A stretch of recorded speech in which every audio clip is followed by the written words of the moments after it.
అప్పటికప్పుడు డిసైడ్ అయితే ఇలా ఉంటదనమాట. మామిడికాయలు చూసారు కదా ఎంత పెద్దగా ఉన్నాయి. ఈచ్ 10 రూపీస్ అనేసి అమ్మ అట్లాగా అప్పటికప్పుడు తీసుకుంది. మార్నింగ్ తీసుకొని నైట్ వరకలా పెట్టేసాము. ఎందుకంటే మళ్ళీ మేము నెక్స్ట్ డే ఊరెళ్ళాలి కాబట్టి మళ్ళీ వచ్చిందంటే మగ్గిపోయినట్టు అవుతాయి అనేసి అప్పటికప్పుడు డిసైడ్ అయ్యామనమాట. అప్పటికప్పుడు డిసైడ్ అయితే ఎంత కష్టం అనేది మాకు నిన్న అర్థమైంది. పిల్లలతోని మేము చాలా ఇబ్బంది పడ్డామనమాట. 1½ అవర్‌లో అయితే పెట్టేసాము. ఇక్కడ మెంతులు, జీలకర్ర, ఆవాలు అన్నీ అమ్మ అయితే వేయించి పెట్టేసిందనమాట.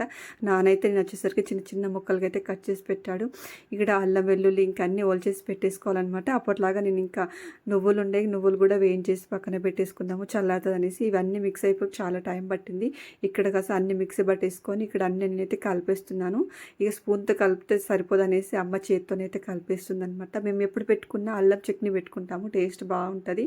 ఈ ఇయర్ అయితే సరిపోయేటట్టు అయితే ఇయర్ పెట్టేసుకున్నాం అనమాట. మీరు పెట్టారా లేదనేది కామెంట్ చేయండి. అలాగే నచ్చితే లైక్ చేయండి. అలాగే ఫస్ట్ టైం కనుక మా ఛానల్ చూస్తే ప్లీజ్ సబ్స్క్రైబ్ చేసుకొని సపోర్ట్ చేయండి.